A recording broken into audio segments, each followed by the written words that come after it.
तालियों से अभिनंदन करेंगे सभी सेवादार और जितने भी यहाँ पर उपस्थित है सभी तालियां बजाएंगे। आदरणीय श्री परम पूजनीय श्री महेंद्र जी नरसिम्हानंद जी का आगमन हुआ है और ये धरा पवित्र हो गई। कहते हैं यहाँ पर संतों का आगमन हो जाए और एक ऐसे संस्कार जो हिंदुओं का हृदय सम्राट। आइए बहुत बहुत अभिनंदन गुरु जी का, यहाँ पर आगमन हुआ गुरु जी का और हम सभी कृतार्थ हो गए गुरु जी के दर्शन पाकर।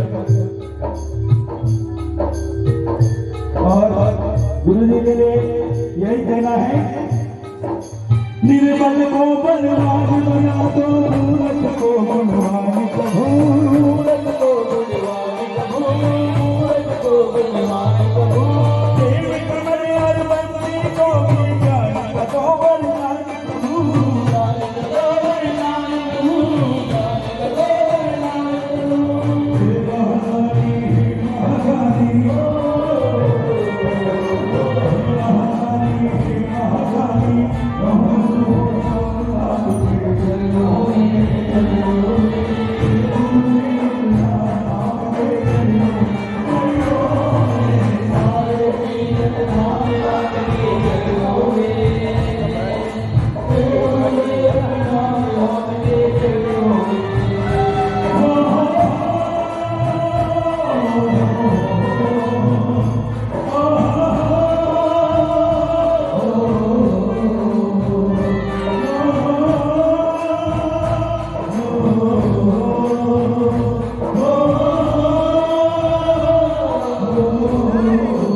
सभी स्थान ग्रहण करें और सभी को व्यवस्थित रूप से बैठाने का प्रयास करें। जो भी राजनीति बना रहे हैं, जो भी आ रहे हैं भगवती के सभी एक स्थान सुनिश्चित करके वहां पर विराजमान हो जाए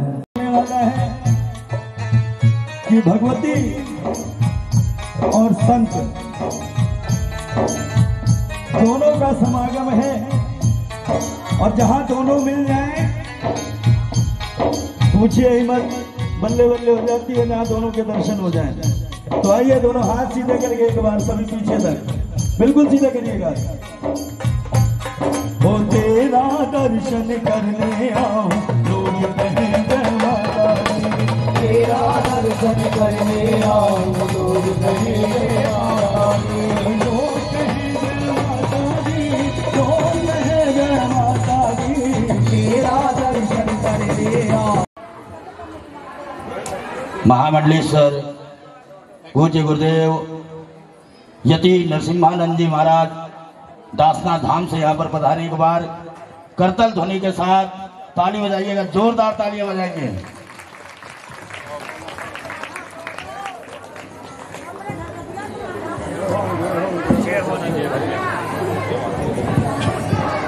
देवादिदेव भगवान महादेव शिव और जगत जननी मां जगदम्बा के चरणों में नमन करते हुए मातृशक्ति के चरणों में नमन करता हूं। मेरी जितनी माताएं, मेरी बहनें, मेरी बेटियां बैठी हुई हैं, देवी भागवत में मेरी मां ने कहा है कि दुनिया में जितनी भी नारियां हैं वे सब मेरा ही स्वरूप है। तो माता के स्वरूपों को नमन करता हूं, संत चरणों में नमन करता हूं। सभी संतों के चरणों में, पावन चरणों में मेरा नमन है। भगत जी पिछले पता नहीं कितने सालों से आ रहा हूं, 8-10 साल से ज्यादा ही हो गए, मुझे लगे 10-12 साल तो हो ही गए आते आते। हर बार आके एक ही बात कहता हूं और अब तो मेरे बच्चों ने ये बातें कहनी शुरू कर दी, तो मेरे पास कहने के लिए कुछ ज्यादा है भी नहीं। आप हिंदुओं का कोई भी धर्म ग्रंथ पढ़ लो, भगवान राम को ले लो, योगेश्वर श्री कृष्ण को ले लो, भगवान परशुराम जी को ले लो, मां जगत जननी जगदम्बा को ले लो, देवादिदेव भगवान महादेव शिव को ले लो। आप सभी ने माता सती का वो प्रसंग सुना होगा जब अपने पति से लड़ झगड़ कर मेरी मां जगत जननी जगदम्बा सती अपने पिता के घर यज्ञ में चली गई थी। वहां उन्होंने अपने पति का अपमान देखा। अपने पति का अपमान देखा तो अपने आप को हवन कुंड में स्वाहा कर दिया। पति के अपमान पर हमारी मां ने अपने आप को स्वाहा कर दिया। और जब देवादिदेव भगवान महादेव शिव को इसकी सूचना मिली तो उन्होंने अपने ही शरीर से महाकाली को और वीरभद्र को प्रकट किया और वीरभद्र से कहा, जिस दुष्ट दक्ष के कारण मेरी पत्नी को अपना बलिदान देना पड़ा, जाओ उस दुष्ट दक्ष को मार दो। और इससे भी बड़ी बात क्या कही, ये सब धर्म ग्रंथों में है। ये दूसरी बात है कि आपको धर्म ग्रंथ लोग बताते नहीं हैं। देवादिदेव भगवान महादेव शिव ने वीरभद्र से और महाकाली से कहा कि दक्ष को बचाने के लिए यदि ब्रह्मा, विष्णु और इंद्र भी आए, यदि दक्ष को बचाने के लिए ब्रह्मा, विष्णु और इंद्र भी आए तो उन्हें भी मार डालना।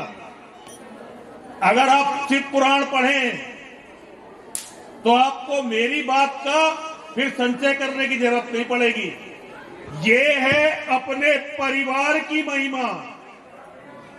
पत्नी कहती है, पत्नी हमें सिखाती है, यदि मेरे पति का अपमान हुआ तो अपने आप को अग्नि को समर्पित कर दूंगी। और पति कहता है, जिनके कारण मेरी पत्नी को बलिदान देना पड़ा, आज कोई भी बचना नहीं चाहिए। ये परिवार की महिमा है। मां पार्वती ने जब अपने बेटे का शव देखा, अपने बेटे की लाश देखी, उसका कटा हुआ सर देखा, तो पूरी दुनिया में, पूरे ब्रह्मांड में तहलका मचा दिया और महादेव को कह दिया, यदि मेरे बेटे को पुनर्जीवित नहीं किया तो धरती पर किसी को छोड़ूंगी नहीं। ये है धर्म, ये सनातन धर्म है। तुम्हें ये किसने सनातन धर्म बता दिया कि परिवार संकट में हो और तुम नाचते गाते रहो? ये किसने तुम्हें धर्म बताया? सनातन धर्म हमारे बाबा परशुराम जी का धर्म है। उनके पिता का अपमान हुआ, उन्होंने अपमान करने वाले सहस्त्रबाहु अर्जुन को उसके घर में जाकर मारा। सहस्त्रबाहु अर्जुन के बच्चों ने उनके पिता की हत्या कर दी। भगवान परशुराम जी ने उन सब का वध किया। बार बार इकट्ठे होकर आते रहे, भगवान परशुराम जी से लड़ते रहे और भगवान परशुराम जी ने उनमें से किसी को भी जीवित नहीं छोड़ा। जितने भी दुष्ट क्षत्रिय थे, सारे क्षत्रिय नहीं, जो दुष्ट सहस्त्रबाहु अर्जुन के परिवार के साथ थे, उनमें से किसी को भी जीवित नहीं छोड़ा। अब बात आती है मर्यादा पुरुषोत्तम भगवान श्री राम की। मेरी मां जगत जननी जगदम्बा सीता का अपहरण हुआ। रावण, जिसके बारे में कहा जाता है 1 लाख पूत 1.25 लाख नाती, और रावण के घर दिया न बाती। रावण का पूरा वंश विनाश कर दिया अपनी पत्नी के अपमान के प्रतिशोध के लिए। और सबसे ज्यादा पूजित भगवान हैं योगेश्वर श्री कृष्ण। योगेश्वर श्री कृष्ण ने इस धरती पर आकर क्या किया? अपने माता पिता के अपमान का बदला लिया, अपने 7 भाइयों की हत्या का बदला लिया, अपनी बहन की हत्या का बदला लिया। और उनकी महाकाल है योगेश्वर श्री कृष्ण, और महाकाल की शक्ति है महाकाली द्रौपदी। आप सभी ने चर्चा सुनी होगी महाभारत की। महाकाली को, महासती द्रौपदी को दुष्टों ने नग्न करने का प्रयास किया, उन्हें अपमानित किया। जब महासती ने अपनी पीड़ा योगेश्वर से बताई, महाकाल से बताई, तो महाकाल ने कहा मैं इसका प्रतिशोध लूंगा। और प्रतिशोध कितना भयानक लिया गया। उस राज्यसभा में जो भी बैठा था, जहां मेरी मां का अपमान हुआ, उस राज्यसभा में जो भी बैठा था सबके वंश विनाश कर दिए गए, यहां तक कि पांडवों का वंश भी नहीं छोड़ा गया। ये हमारा धर्म है। हमारा धर्म कायरता नहीं सिखाता। हमारा धर्म हमें मां को पुकारना नहीं सिखाता, बल्कि हमारा धर्म तो कहता है अरे मेरी मां, अगर तेरा किसी ने अपमान कर दिया तो हम अपनी गर्दन कटवा देंगे, अपना बलिदान दे देंगे, तेरा अपमान सहन नहीं करेंगे।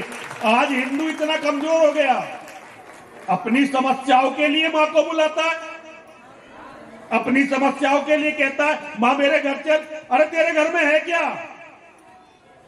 अपनी पत्नी तक से बच्चे तो पैदा नहीं कर सकता तू, अपनी पत्नी को समझा नहीं सकता। वो एक बेटा पैदा करके ऐसी हीरोइन बन के घूम रही है जैसे उसने पूरी दुनिया जीत ली हो। उसे ये पता ही नहीं वो जो काम कर रही है ये नागिन का काम है।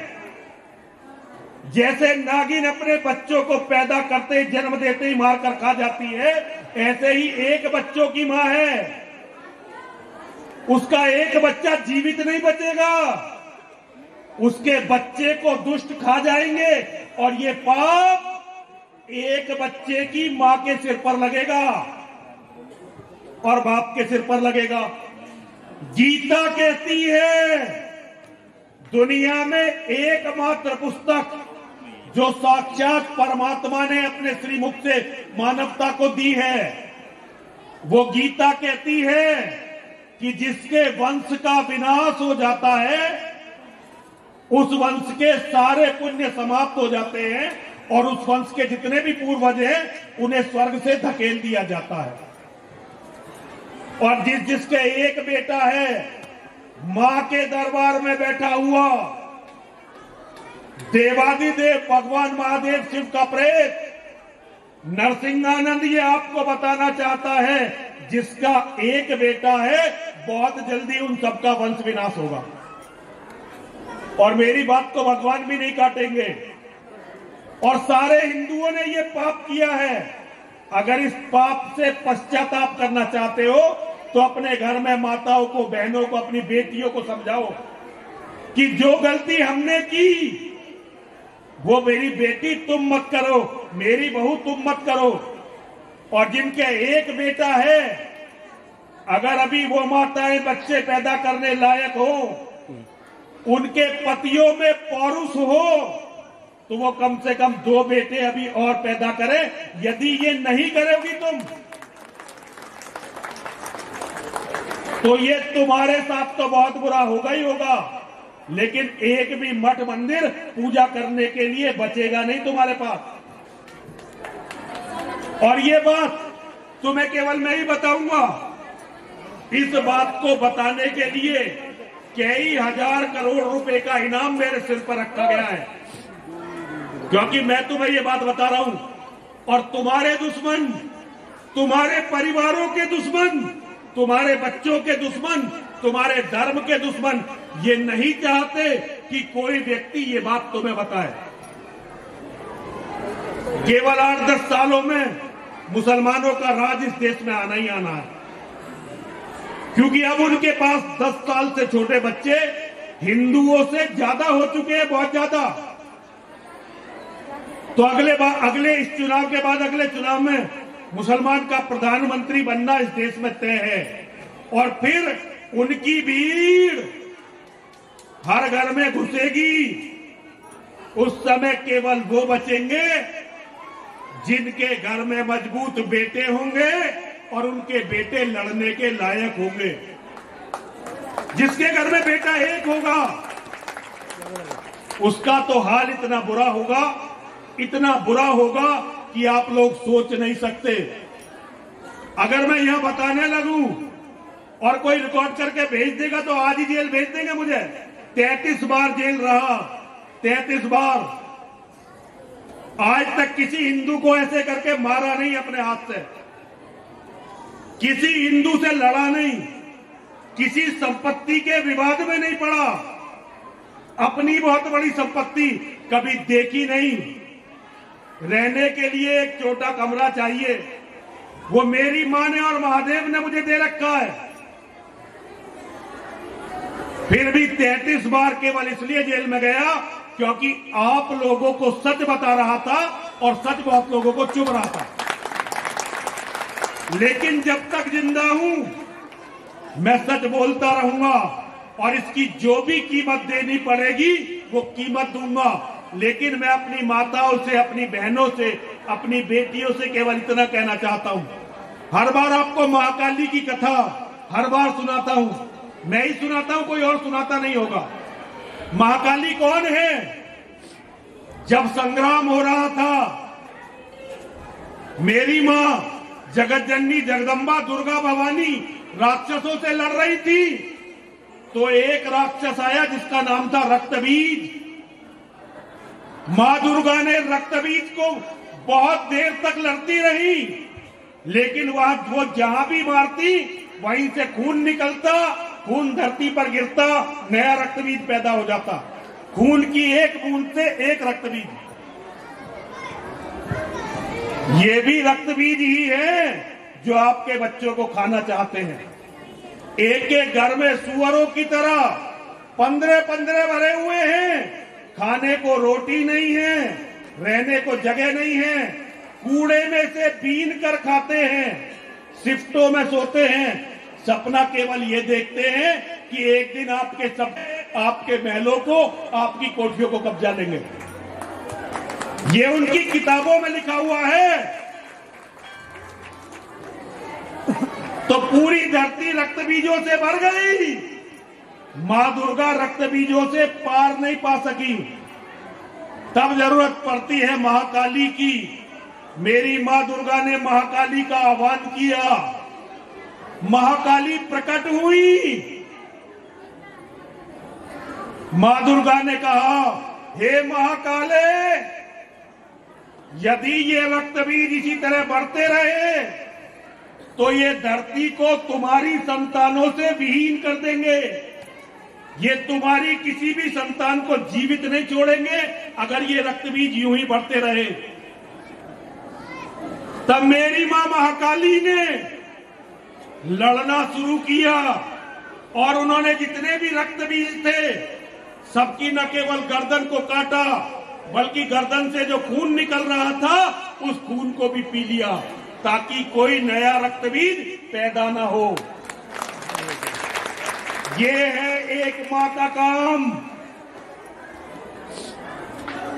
अगर किसी मां को ये लगे कि उसकी संतान, उसके बच्चे खतरे में हैं, तो वो महाकाली वाला रूप दिखाए और अपनी संतानों के दुश्मनों को न केवल मारे बल्कि जरूरत पड़े तो छाती पर चढ़। ये एक मां का काम है। और पतियों का क्या काम है? अब मां का काम तो बता दिया, पतियों का क्या काम है? वो काम है भोले बाबा वाला काम, वो काम है भगवान राम वाला काम। यदि मेरी पत्नी का कोई अपमान कर दे, यदि मेरी पत्नी का कोई अहित कर दे, तो फिर चाहे सारी दुनिया एक तरफ हो जाए, मैं किसी को छोड़ूंगा नहीं। और इससे बनता है परिवार। मजबूत औरत और मजबूत मर्द ये मिलकर परिवार बनाते हैं। ताली बजाने वाले हिजड़ों से परिवार नहीं बनते। इसके लिए मर्दों की और औरतों की जरूरत पड़ती है। औरत मां के रूप में और मर्द भोले बाबा के रूप में। और यही धर्म है। हर घर में भोले बाबा हैं, हर घर में मां है। जो मां संतान को जन्म देती है, अपनी संतान के लिए वही जगत जननी जगदम्बा है, और जिस पिता ने जन्म दिया वही देवाधिदेव भगवान महादेव शिव है।